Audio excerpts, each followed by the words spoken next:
Baik, Profesor, untuk di tengah wabah COVID-19 ini harus kita perangi begitu ya, Prof. Sementara Indonesia ini memang banyak sekali untuk seperti kebudayaan, kemudian culture dan budaya, agama, banyak sekali yang kita harus satu padukan untuk melawan wabah COVID-19 ini tanpa mengesampingkan ras begitu, Prof. Apa yang harus kita lakukan sebagai untuk mempersatukan umat beragama, suku budaya untuk memerangi wabah ini, Prof? Ya, jelas ketika sesuatu bangsa menghadapi musibah besar dan kita menghadapi situasi darurat yang sangat-sangat berdampak ke dalam kehidupan nasional kita, ini menuntut adanya kebersamaan, adanya persatuan, kesatuan, kebersamaan dan kekompakan, baik pemerintah maupun dengan rakyat. Nah, ini yang terus terang kurang kita miliki sekarang. Ya, mungkin tidak pada tempatnya untuk saling menyalahkan. Ya, sebagaimana juga disarankan agar di kalangan pemerintah satu kata, jangan ada perbedaan pendapat, perbedaan pernyataan, yang kemudian membuat kebingungan masyarakat. Begitu pula masyarakat harus saling bahu-membahu untuk menghadapi. Dengan kebersamaan, insya Allah wabah corona ini juga makhluk ciptaan Allah, ini akan bisa diatasi. Maka perlu budaya yang mendukung ke arah penanggulangan atau paling tidak menghalangi lajunya persebaran wabah corona ini atau virus corona ini, sebagaimana yang terjadi atas bangsa-bangsa lain. Kemarin kita lihat Jepang yang juga terkena lebih awal, namun ya, persebarannya tidak seperti di negara kita atau di negara-negara lain. Karena ada budaya mereka, antara lain budaya hidup sehat bersih. Mereka sudah lama membiasakan pakai masker dan juga kedisiplinan yang tinggi terhadap ketentuan dari manapun. Dan terakhir dipuji sekali ya langkah-langkah yang dilakukan oleh pemerintah New Zealand ya, yang berhasil, bahkan Perdana Menteri mengatakan kita menang dan mampu menaklukkan virus corona. Ini yang tidak terjadi di kita. Ya, mungkin tidak pada ruangnya untuk mengoreksi ya. Ya, tapi harus dikatakan ya, bahwa kita ini pada awalnya menganggap sepele sehingga terlambat. Sebulan lebih ya kita berada dalam satu kevakuman karena berada ketakaburan, seolah kita tidak kena, kita akan selamat, ternyata kena. Nah, ini semua ya kebersamaan, kekompakan, tapi juga di dalamnya harus ada kejujuran. Nah, khusus kita rakyat, saya bicara pada tataran rakyat, marilah bersama-sama kita lihat bahwa ini mengenai siapa saja ya. Maka tidak ada yang boleh kemudian merasa terbebaskan atau merasa tidak kena atau merasa kemudian bisa melanggar disiplin, aturan-aturan. Inilah yang dituntut ya, kepada kita bangsa Indonesia dewasa ini, terutama kebersamaan itu harus kita tampilkan dalam bentuk solidaritas sosial ya, dengan saling membantu ya, dan terutama yang terdampak secara ekonomi. Karena mohon maaf, pemerintah atau negara tidak bisa sendirian, tapi memerlukan partisipasi aktif dari seluruh kelompok masyarakat. Iya, berkaitan dengan mendekatkan diri kepada Allah Subhanahu wa taala begitu, Prof ya. Ini MUI menyerukan agar umat Islam ini melakukan kunut nazilah, Prof. Ini tujuannya apa, Prof? Ya, kunut nazilah adalah ajaran yang pernah dipraktekkan Rasulullah SAW, terutama dalam keadaan genting. Ada yang disebutkan dalam riwayat suatu waktu sebagian sahabat itu belum bisa berhijrah ke Madinah. Maka Rasul khawatir atas keselamatan mereka. Dianjurkanlah membaca kunut nazilah. Ada satu waktu pada suatu perang banyak penghafal Al-Quran wafat, meninggal dunia. Khawatir tidak ada lagi yang bisa menghafal Al-Quran, maka dibacalah kunut nazilah. Dan juga mungkin bisa dikiaskan ya, dengan situasi kondisi keadaan lain seperti sekarang ini ya.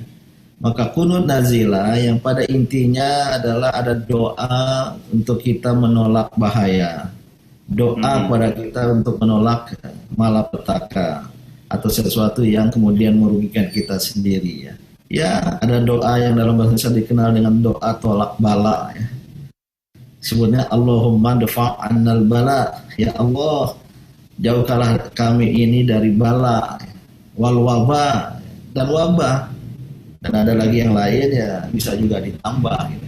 Oleh karena itu baik untuk dilakukan ya. Tidak hanya pada sholat subuh, bisa pada sholat jahar ya. Maksudnya yang bacaannya nyata, maghrib, isya ya. Dan apalagi pada bulan suci Ramadan ini. Namun selain kunut nazilah, doa-doa lain ya yang diajarkan Rasulullah itu bisa kita lantunkan, bisa kita baca pada setiap saat ya. Khususnya setelah sholat fardu atau sholat berjamaah.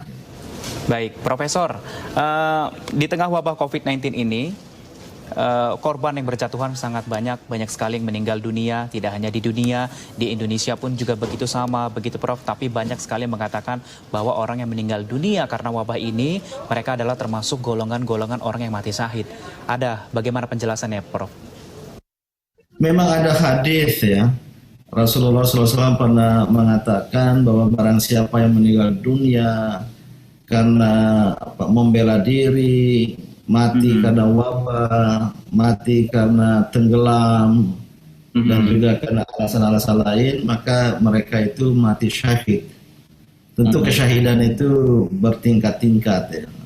Tentu berbeda dengan kesyahidan yang dialami oleh seseorang ya, yang berjuang di jalan Allah. Pada masa lampau ada perang ya, demi untuk mempertahankan diri gitu.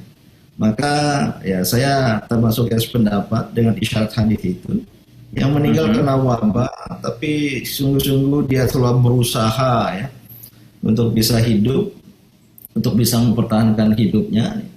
Apalagi mereka adalah yang berjuang di barisan terdepan, di garda terdepan, seperti dokter, perawat, tenaga medis ya, yang berjuang membantu orang lain, tapi mereka terkena pula. Dan tidak sedikit yang meninggal ya, 20-an lebih dokter dan perawat yang meninggal dunia. Ya mereka mati syahid, tapi karena kesyahidan bertingkat-tingkat ya, mungkin perlakuannya, treatment terhadap mereka tidak harus sama.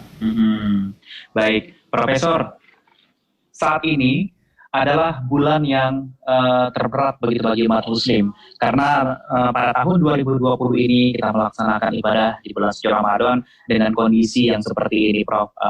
Mungkin sulit begitu untuk kita bisa memahami ataupun menerima kondisi seperti ini.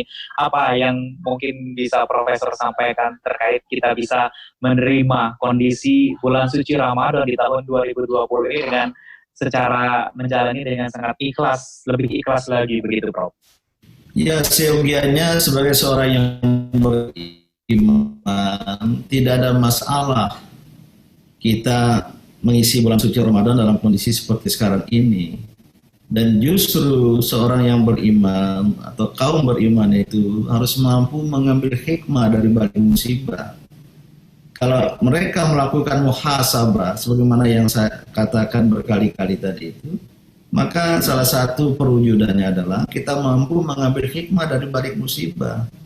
Kalau kita harus bersolat berjamaah di rumah, maka inilah kesempatan untuk kita membangun kehidupan berkeluarga. Kita menjalin silaturahim di antara anggota keluarga untuk berjamaah bersama keluarga dalam skala yang kecil tadi itu. Ini kan suatu hikmah yang besar.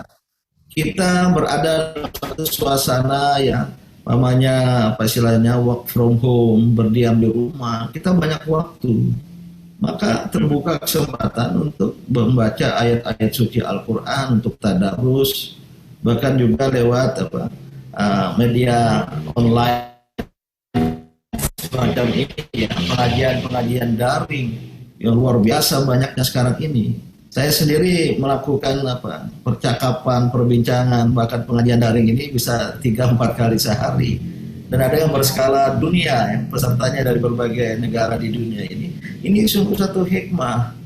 Ternyata kita bisa bekerja. Selama ini saya sebagai dosen, guru besar di FISIP UIN Jakarta, jarang bisa masuk rutin. Sekarang ini saya bisa menyapa para mahasiswa, bisa memberikan taujihat, bimbingan kepada santri-pesantren yang saya asuh di Sumbawa sana. Pesantren modern internasional di Amalela, di sebuah kampung yang biasanya hanya sekali sebulan, sekarang saya menyapa setiap minggu. bahkan 2 kali seminggu. Jadi bisa mengambil hikmah. Mohon maaf, tidak ada kendala sedikit pun bagi umat Islam, bagi kaum beriman untuk mengisi bulan suci Ramadan secara bermakna, secara semarak dan bersyiar. Dan silaturahim, ya ada yang mengatakan kita kan berada di masjid berjamaah dalam rangka membangun silaturahim sama tetangga atau di lingkungan kita di mana kita berada. Ya, sementara waktu kita bisa lakukan. Dengan teknologi telekomunikasi sekarang kita bisa menyapa, ya, bisa lebih intens, lebih akrab. Bahkan ya, keluarga di kampung, orang tua di kampung, kaum kerabat bisa kita sapa tanpa harus mudik. Gitu. Saya kira tidak kehilangan dan kekurangan. Sangat tergantung pada kita. Maukah kita berkreasi? Maukah kita mencari cara dalam rangka untuk mengambil hikmah dari balik musibah ini? Ya, dalam arti kegiatan keagamaan sangat tidak terganggu, bahkan silaturahmi semakin terjalin dengan adanya media sosial saat ini ya, Prof ya? Tidak ada halangan sama sekali. Kalau Profesor, mau masjid dibiarkan, silakan pada setiap waktu sholat, pengeras suaranya dibuka, adzan bisa diperdengarkan, tapi ya sholat berjamaah di rumah bersama keluarga.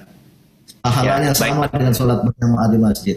Ya baik Profesor, kita tahan sejenak. Nanti kita akan lanjutkan perbincangan kita usai jeda pariwara yang satu ini. Tetap bersama kami di program Tokoh Kita.